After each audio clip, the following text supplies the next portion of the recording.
Hello, everybody, and welcome to Season 2, Episode 4 of the Cycle Podcast. I'm so grateful to have you here with me today.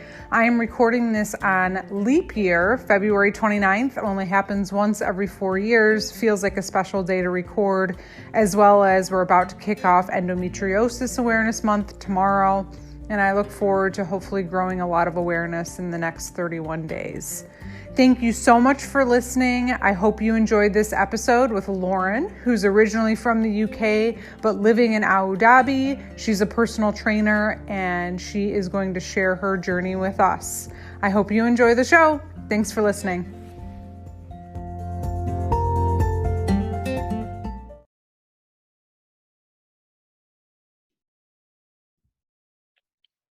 Hello, everyone, and welcome to another episode of the Cycle Podcast. I'm really grateful to have Lauren with me today, and she's actually in Dubai.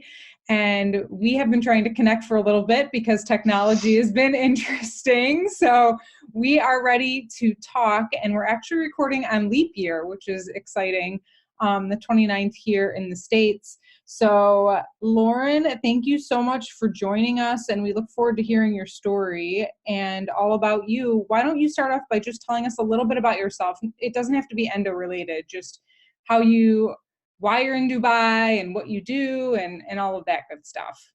Hi, Melissa. Thank you so much for having me. I can't believe finally it's worked. It's taken us a little while, but we're finally here now. I will start off with a little bit about myself, not endo related.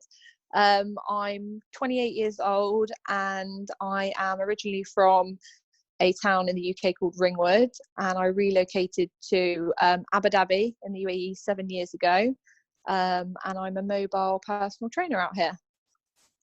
Awesome. And I want to get into talking about personal training. I have a lot of questions there, but I want to start more just learning about your endometriosis journey and how you got to where you are right now. So take me, the beginning of, when did you start your period? Was it painful? How old were you? And we'll start there. So I started my period really young. I was 12, and from what I can remember, I can't remember it being really painful. However, I did go on the pill pretty young. I think I was 14, 15 when I went on the pill, and I got married in 2018, and I then decided to come off of the pill after being on it for a very long time, and then this is when all of my symptoms started. Got it. And then when you went on the pill when you were younger, do you remember why you went on it? No, to be honest, no, I don't remember why I went on it. I think probably I was having painful periods. I vaguely remember not going to PE, not going to swimming lessons, having a pretty horrific period. So I'm sure when I was younger, my mum probably marched me down to the doctors, and that's what they suggested, that I go on the pill from a young age, and I stayed on it up until 2018. Okay, and so before 2018, when you went off of it, did you ever have any other kind of weird symptoms or stomach issues or anything that now makes sense that you have endometriosis? Yeah, so when I was I was probably 16, 17, I got rushed into hospital because I couldn't stand up properly. I was having really horrific pains, and I went to the doctors first of all, and they told me to go straight to hospital, and I had my appendix removed. And now looking back at it, I don't think it was anything to do with my appendix. It was probably endometriosis. Right. So that's the only thing. And and then were your periods fine? They were fine, regular, fine, no issues, to be honest. No pain or anything like that? Yeah, I had just the normal, nothing out of the ordinary that I didn't think was worrying or anything, just normal periods, I would say. Right. Okay. And then, so 2018, you go off the pill. What starts to happen? So it probably started 4 or 5 months after. So I would say January 2019. I come off the pill, and I'm using natural cycles. I want to be healthy. I don't want to have anything unnatural in my body anymore. So I decided to come off the pill because I'd just been on it for a really long time, and I knew that one day we wanted to have children. So came off of it, and I just remember being having my period, and then halfway through my period just having excruciating pains that is not normal, that took my breath away. It absolutely was just horrific. And not only that, it basically 10 days after I'd have my period, I would have lower back pain. It would hurt when I went for a wee. My bladder would spasm, and I just knew something was not right. It was the worst time of the month ever, having this 10 days after my period. So Right. yeah, So this is during when it started. ovulation. So ovulation was really painful, it sounds like. Yes. Got it. Okay. And at this point, do you know what endometriosis is? Not a clue. And I didn't tell anyone apart from my husband that I thought something was not quite right. And he's a man, so he just thought I was having really bad periods. And I was almost embarrassed about what was going on, and I just brushed it under the carpet and just went to work and dealt with it. I had no idea what endometriosis was at this time. No, and I think, what you said is so important. And for the people listening, very similar to me and a lot of the other women that I talk to, we all brush it under the rug because it's embarrassing, because we don't, it's kind of still taboo, which is crazy in 2020 to talk about our I know. And to have something wrong in that area is just terrifying. So we just push forward and ignore it, which, if you are listening don't push forward and ignore it. Definitely talk to a doctor, friends, family, because it can get really worse. So you push on. What happens next? So I started taking really strong painkillers around the time of my period, using heat and all of these things. It didn't work. It'd work for a little bit, and then all of the pain would come back. And I think I put up with it for about three months, so three periods worth of it happening. And I remember being in the gym, and it was kind of my only release from all of the pain, doing a workout. I wasn't in pain when I was exercising. And I left the gym one day, and I'm driving home. I've got my hand on the steering wheel, one hand on my stomach, and I just burst into floods of tears. And I couldn't deal with it anymore. The pain was so excruciating, and what I was going through it was awful, absolutely awful. So I called my mum, and I just blurted out everything that had been happening. And she was like, "You need to go to a doctor." She was like, "That's not normal, what's going on. I can't believe you haven't told me. Go to a doctor." So a client that I trained recommended going to a hospital. So I went, and they did an ultrasound, and I saw a gynecologist, and basically they just said that I had bad periods, and sent me away with really strong painkillers. But I wasn't happy with that, so I knew I needed a second opinion. I knew I wasn't having bad periods because I'd never had bad periods before. So why now, if I've just come off the pill? Is that normal? All of these questions were kind of going through my head. During this time, I started Googling all of my symptoms and what I was having, especially the lower back pain, the bladder spasms, like all these things that were really bothering me. And that was when first of all, the word endometriosis came up in Google, and I was like, "What's this?" And I started reading more into it, and I wanted to figure out what it was. So I, funny enough, typed in endometriosis into Spotify, and your podcast came up. So every time I was in my car or doing my workouts, I would listen to an episode of your podcast, and all of these ladies talking about their experiences. I knew that was what I had. All of the symptoms, that was what I was experiencing. So I then decided, right, this is what I have. I need to go and speak to another gynecologist, someone that will help me with what's going on. Because I didn't really know enough about it to know that you need to have a laparoscopy to get diagnosed. All of this, it was all so new to me. So I went to this gynecologist, and she did an internal examination. I told her I think I've got endometriosis, and she told me that that's quite extreme, and that nothing was found from the internal examination, and I was sent away on hormone replacement tablets. Oh my goodness.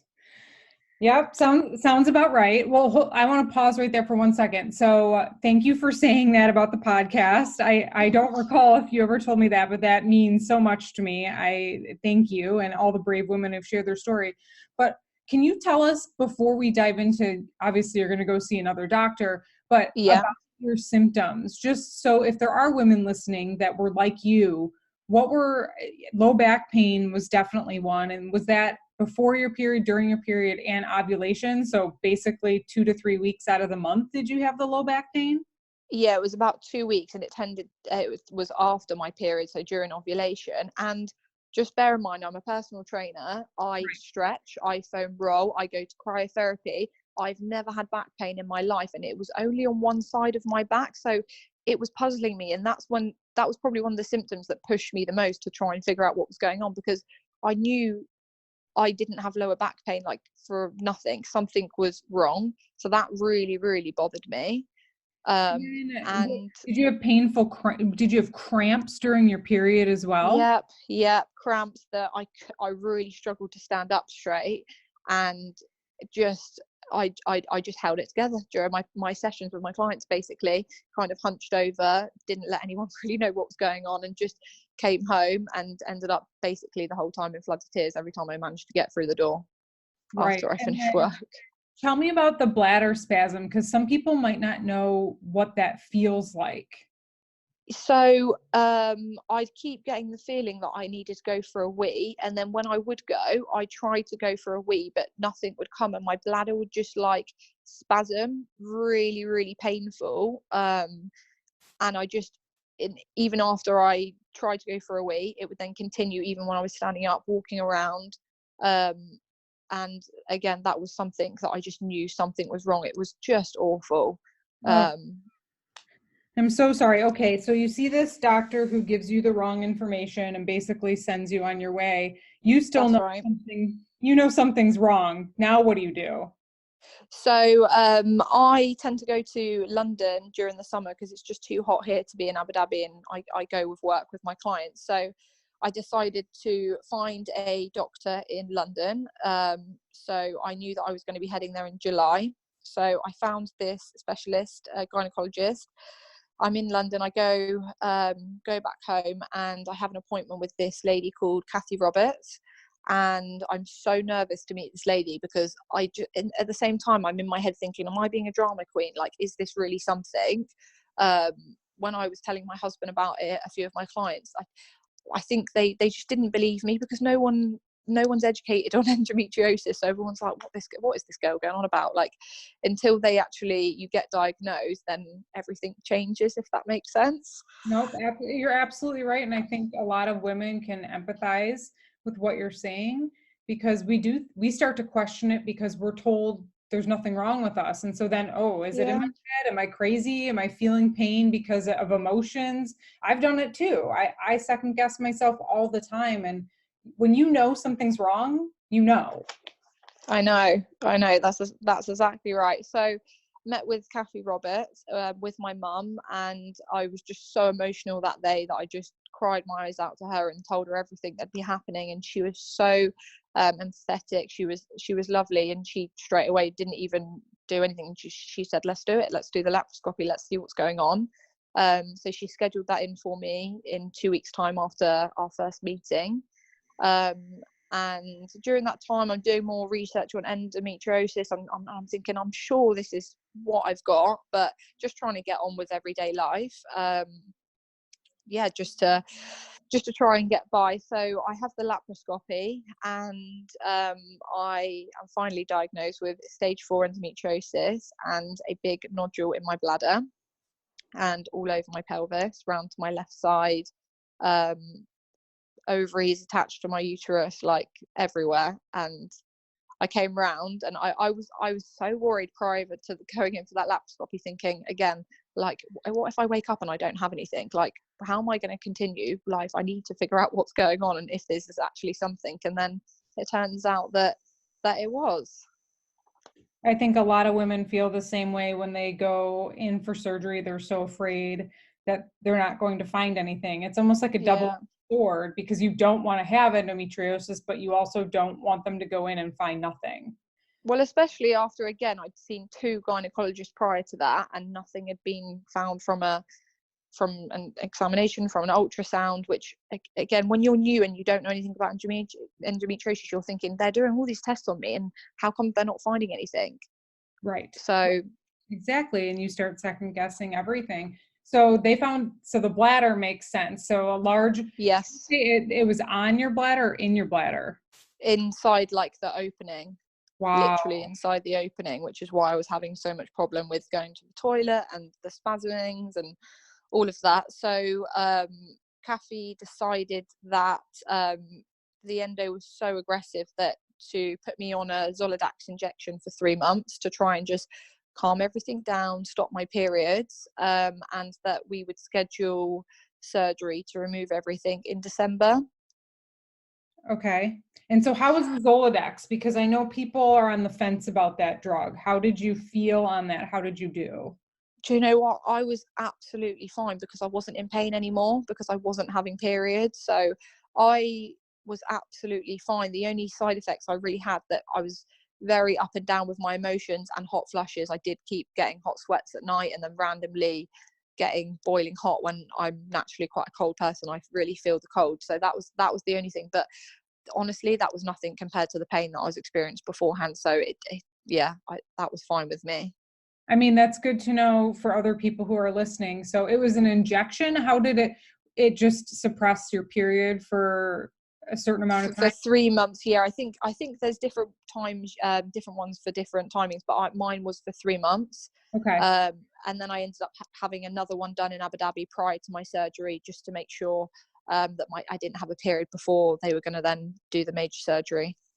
Got it. Okay. So you do that. You're not having your period. So thank goodness. Yeah, Feeling semi-okay, except for some of those side effects. And then that's right. December comes, you have that surgery. They find everything. Yeah, so before surgery, I knew I had 3 months. So I did everything in my power to be as healthy and as fit as possible. I tried to make sure I was training my core a lot, because I noticed that when I had a laparoscopy done, I felt awful afterwards, and I was really struggling even with just doing like basic planks and stuff. I just knew my core was weak, and I wanted to be the strongest and the fittest that could be as possible, ready for this surgery. So I also decided to go plant-based prior to having the surgery in December. Okay. And do you feel like, I mean, obviously the training, and you weren't in pain, so you were able to do that. Sometimes women are That's just right. they can't. But did you feel the plant-based helped? I really did. I just felt like my energy levels were a lot better. They say it can really help with inflammation and just general well-being anyway. So I just felt better for it, and I was just ready to make that step. I was having a lot of dairy before, a lot of eggs to try and hit my protein, and I felt so much better for it, to be honest. Okay. Okay. So then in this time also, I then my case got passed on to another doctor that had more experience, because my case was quite complicated. It got passed on to they call him the endo god in the UK, Dr. Dennis Tesprov. So he was then scheduled to do my surgery instead of Kathy, who was the one that diagnosed me in the first place, and another surgeon called Daniel Wilby, who was a bladder specialist. So I had 2 new surgeons ready to do my surgery in December. And in so you had that first diagnostic laparoscopy. Yeah. Did they do anything? Did they clean any of it up, or they just diagnose you? No, they just diagnosed me. They left it, and they wanted to do the Zoladex to try and calm everything down, ready for 3 months. And I said I couldn't have the surgery then and there. The timings didn't work out for me, because I had to be back in the UAE for work, and in December there's the Christmas holiday. So that just worked for me personally. Got it. Okay. Yeah. Just want to make sure I understood that. Okay. Yeah. So now you have these 2 hero doctors, it sounds Hero like. doctors. I knew I was going to be in good hands. He spoke to me prior to the surgery. We had a phone call, and I don't think I actually realised the severity of it. I had booked my flight to come back to Abu Dhabi 2 weeks after my surgery, and he spoke to me and told me to change them, that wasn't going to happen, that I needed a minimum of a month, and I might even need more. And he kind of told me that it's going to take me up to like 12 weeks to recover from this surgery. And bear in mind, I'm a personal trainer. I was thinking, oh my God, what am I going to do for 12 weeks? My job, my work, like, this is just mad. Like, I didn't believe him. In all honesty, I didn't believe him. I was just thinking, oh, it's going to be fine. It's going to be fine. So December came, and went in for surgery, and I was so scared because there could have been a lot of complications. And if my bladder, like, it's just one of your major organs, can you imagine? Just, yeah, I was really, really scared about the whole thing. And lucky enough, it went really, really well. He removed the nodule in my bladder round the side of my pelvis where I was getting lower back pain, and cleared everything that he could. And I was fitted with a catheter to have for 1 month after the surgery, which I wasn't very happy about, to be honest. I don't know if anyone's ever had a catheter before. Well, it's not very comfortable. I can't imagine having that for a month. And you left the hospital, so you're basically walking around with your pee bag taped to your leg, essentially. Exactly that. So I actually stayed in hospital for 3 nights, and I had a 2.5-hour car journey back home to where my mum lives and family lives, so that I could stay there and recover in the UK. And honestly, having the catheter was probably the worst bit out of it all. It was so uncomfortable. I really struggled to sleep. It was just showering, everything was so difficult. And if it wasn't for my husband basically being my carer the whole time, I don't know how I would have got through it, in all honesty. So hands up to any ladies out there that managed to do it on their own. Yeah, it's very difficult, and catheter for a month is painful. And I know some other women that have gone through that, but so your bladder can heal properly, it has to be done. That's it. Yeah. So it had to be done. I had ants in my pants the whole time, and I kept in contact with the bladder surgeon, and I kept asking him, can I have it removed? Can I have it removed? I don't want this anymore. And after 2 weeks after the surgery, he agreed to see me. So I went up to hospital, and they did a scan, and my bladder was healing really nicely. So he agreed to take the catheter out after 2 weeks. This was Christmas Eve at this point, so it was the best Christmas gift ever. Yes. Having the catheter removed. Yes. It was amazing. I've never experienced relief like it, having a catheter removed and being able to walk freely. It was absolutely amazing. But they did put stents in my between my kidney tubes and my bladder to help my bladder heal also. So I was still left with those.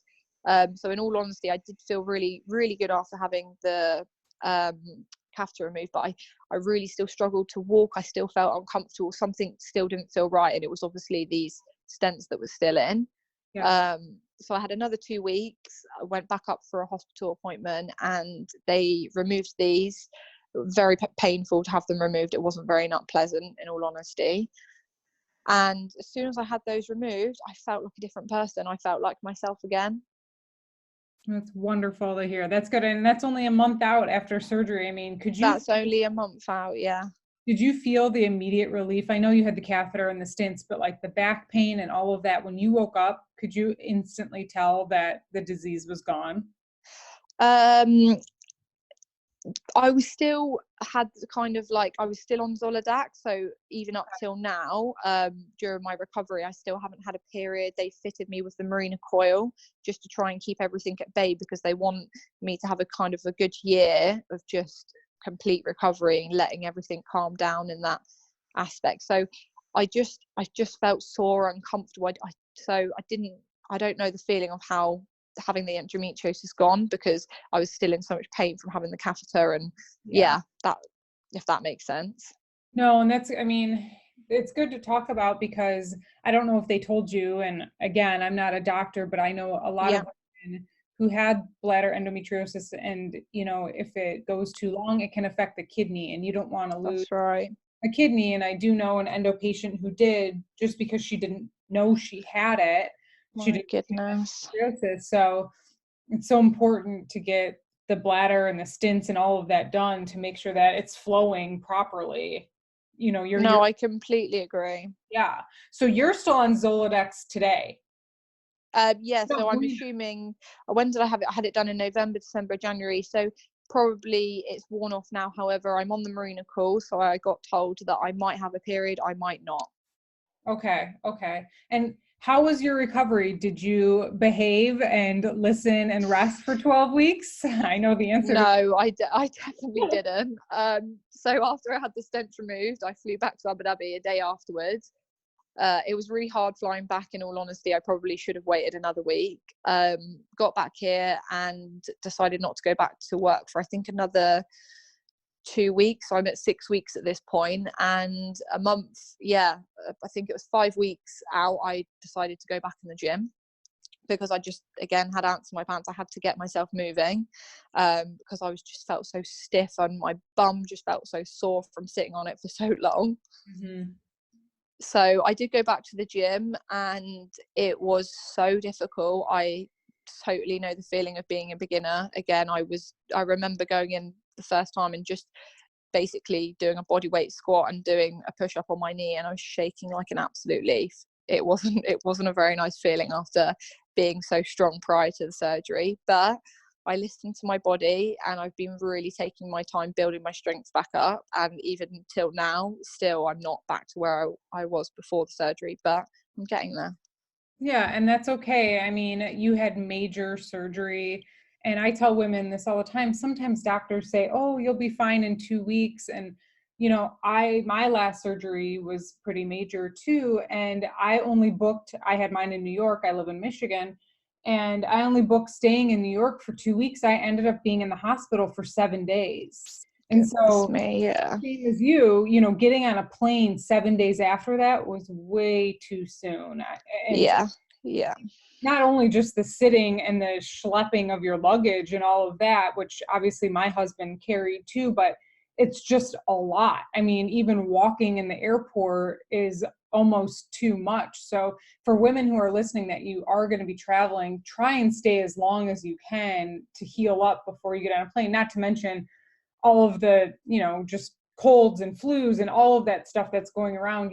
Your immune system is weaker after a surgery like that. You don't want to just get on a plane and expose yourself to all of that, as in addition to. I so agree. Yeah, I so agree with that. Yeah. How long is that flight? 7 hours. Yeah. I don't know how you did that. That's amazing. 7 hours is rough. Sitting. Yeah, it was tough. It took me a good week to recover. I was very, very tired, but I had to do it. I felt like I was going to recover better in my own home, if that makes sense as well. I just wanted to get back. It does. And I understand that completely. It's just different comforts of being in your own home and better sleep. And I'm sure you just felt that's it. Better. Right. So now you're you're 2 months, exactly, almost 2 months out since your surgery, right? That's right. Yeah. So 14th of March will be 3 months. Okay. And besides, I know you're taking it slow in the gym, you're building up your strength, and your muscles have memory, and you'll bounce back as soon as you're ready. Taking it slow and listening to your body is so smart. But day to day and with the Marina, are you feeling okay? Yeah, I'm feeling okay. I'm still just being a little bit wary and just being a bit careful, and yeah, but I'm feeling good. I'm feeling okay. And then I don't know if this question's off limits and you don't have to answer it, but I'm guessing you went off the birth control because you were on it for a long time. You got married. Do you guys want to have children? We do, and we've also been told by my doctor, Dennis Tesprov, to try not to wait too long. So the plan is when I go back to London in the summer again, to go and get everything checked, and if all is good, then I'll probably have the Marina core removed in a year's time. So yeah, basically a year after my surgery, in December this year. Okay. Yeah, I was just curious if, you guys had a plan to remove the Marina and kind of just see how you do after that. Yeah, I didn't have plans to have children anytime soon. I'm 28 and I was planning not to have kids until 30 something, but having endometriosis really has changed my view on that, and I would be absolutely gutted if we couldn't have children. So my views have definitely changed on it, and if all is good and I'm healthy and no endometriosis, it doesn't come back and everything's fine, then yeah, the plan is in a year's time to try and start trying for children. Well, you have been through a lot in the past year. It happened very quickly for you. You didn't feel well, and then all of a sudden you had all of this information just hit you, 2 surgeries. How are you feeling? Like, how's your mental health? Are you feeling good dealing with it's a lot in 1 year? It is a lot. I'm still pretty scarred by what's happening, and even talking to you now, like I've gone all goosebumpy, and it makes me feel sick to my stomach that it's all happened. But what makes me feel worse is that all the ladies' stories that I've heard on your podcast, they waited a lot longer than me, a lot longer. This is all within the space of a year. I've managed to get diagnosed, removed, have the surgery, which I'm so lucky, and a lot of people don't have that luxury. So I just hope that anyone listening that thinks they might have something, just not to wait, just please act upon it and don't be embarrassed. It's okay.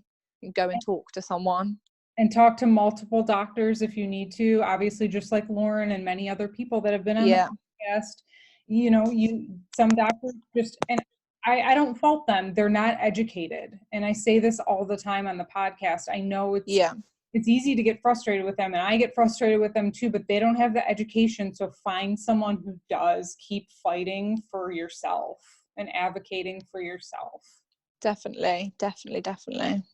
Well, I want to talk a little bit about your husband because he's a golfer, professional golfer, correct? That's right, yes. And so for everyone who's listening, Lauren's husband went and kind of came out and talked about what was going on with her in endo, and a really nice article was written in, is it a like global golf publication?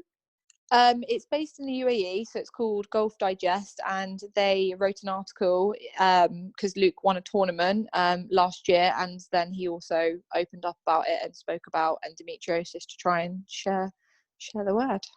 Yeah, so if anyone wants to look up that article, or I'll even link it in the show notes below, but it was a very nice article, and I think very brave of him to open up and you being willing to, but I think that was wonderful because it hit a whole different audience of people that probably don't know anything about endometriosis. Yeah, it really did, and we had a really good response from it. I think he just felt so guilty that he kind of didn't believe me that I had something, and it really, again, it scarred him up until now. He went through the emotional side just as much as I did, and was my absolute rock throughout the whole thing. I couldn't have done it without him, my mum, my best friend. No way could I've got through that. And I hope anyone else that is going through that makes sure they have a good circle of people around them to help them go through the whole journey of it. Absolutely. Okay. Well, I want to transition, just talk about fitness a little bit for anybody who is listening. Yeah. Obviously you're a trainer, an amazing trainer. Plug your Instagram here so everyone can go follow her. She's amazing, gorgeous, and does some crazy workouts. Thank you. So my Instagram is Lauren Joy PT. And so a lot of women with endo are in so much pain. And I think fitness is sometimes a scary thing, even getting out and walking. Personally, I also, which I 100% understand, and I've been there, I personally started strength training 3 or 4 years ago, 4 days a week in the gym. And it has really helped me feel better. I still have really bad days, but even if I can drag myself there and get there and foam roll, I do feel better. And I don't want to push anyone to do that, but I don't know if you have any tips or tricks you can share with everyone, even just if they're in pain, to help them understand, like. Yeah, sure.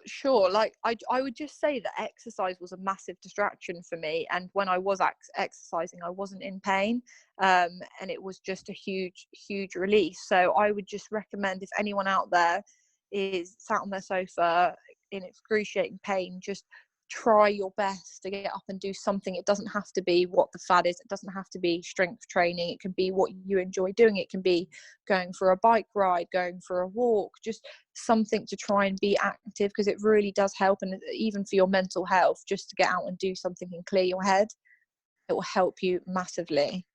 I completely agree. Yeah, you don't have to go do Arnold Schwarzenegger stuff. No. Just getting up and maybe walking around the block one day, and then 2 days later trying to get 2 blocks. And For me, it really does help with my mental health and the strength. Before my last surgery, which was my most major surgery, in my previous surgery, so my last surgery was my sixth. I've had, 6 total, but the previous 5, I wasn't strength training and working out like I was. And I Yeah. needed a lot of help just going to the bathroom. My husband had to hold my arms. I couldn't shower Yeah. alone. And this last surgery, which was my most intense, my most major, obviously a week in the hospital, I was able to get up and go to the restroom on my own as soon as my catheter was out after a couple of days. And that had never happened before. And it took me, That's amazing. it took me a few minutes to realize that. Like, I remember pushing up and my husband was like waiting there to like hold me because we've been down this road so many times. And I was like, I actually have this. And he was like, what? And I was like, it was a huge realization of having that strength going into it. Now, I wasn't as brave as you. I didn't get back into the gym for 4 months. Yes. But I did do a couple like slow yoga classes, and I tried to walk every day. And it took me a long time. I was very scared in the gym because I was just scared. I was really scared. Oh, that's so normal. That's so normal. And again, like I'm very different to everyone else, and everyone, you just need to take it at your own pace. Don't compare yourself to other people. Just listen. It's a really cliche thing to say, but you really do have to listen to your body. I was like, oh, what if I get adhesions? I just had so many paranoid feelings going back. Of course. Yeah, I so get that. But if there are any ladies listening and that they do have surgery coming up, again, if you can do something to try and get yourself strong, ready for the surgery, it will really, really help you. And from your experience, you've just said it, you felt so much better for it, and your recovery was a little bit easier, and getting yourself up and not having as much help from your husband, it does make a difference. It really did. Yeah, absolutely. Well, great. Is there anything else that you want to share? We are here to listen. Yeah, all I basically wanted to say is, well, thank you, Melissa. Honestly, I don't know what I would have done without your podcast. First of all, it really did help me, because there's Google and then there's listening to people's stories, and I probably wouldn't have pushed to go and get that diagnosis as quickly as I did if I hadn't listened to your podcast. So thank you so much for doing this in your free time and helping everyone. And I just really hope, if anyone's suffering or they're not sure, just to tell your family, tell your friends, and be open to talk about it. It is embarrassing, but it is something, and we're going to try and stop this being a taboo subject and having it talked about a little bit more, and just look after yourself. Absolutely. I couldn't agree more. And thank you so much for coming on and sharing your story, Lauren, and being so brave. And we appreciate it, that your story will help someone else. I haven't really talked to someone that had a bladder lesion like you did. And I think that that is very, it was informative information for our listeners to hear. So thank you for sharing. We really appreciate it. And thank your husband for sharing with the golf world too. I really do think that is an audience that probably has never heard of that word before. And I think, that's a big deal. Even if it's a bunch of men reading it, they may see it in their wives or their girlfriends or their sisters, and it could make a big difference. So completely agree. And if anyone has any questions or wants to reach out to me on Instagram, they're more than welcome to. I'm happy to help anyone that wants to get in touch. Yes, and keep us updated on your progress. Maybe we'll have you back on like next year or the year after, just to see how your recovery fully goes, and once you get the marine out. And but we wish you definitely take care. Thank you so much for coming on. Thank you so much. Thank you for having me.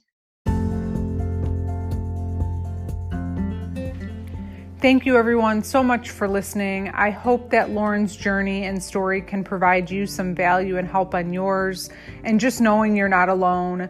What I really thought about after Lauren and I talked was everyone's story is so unique. And for Lauren, she was on birth control and didn't really have any symptoms until she went off birth control. I've heard this before, but I've had people that had slight symptoms. So I guess, with Endo, the reason why I do this podcast is to talk to a bunch of different people who have the disease, so we can hear all different ways that it affects people.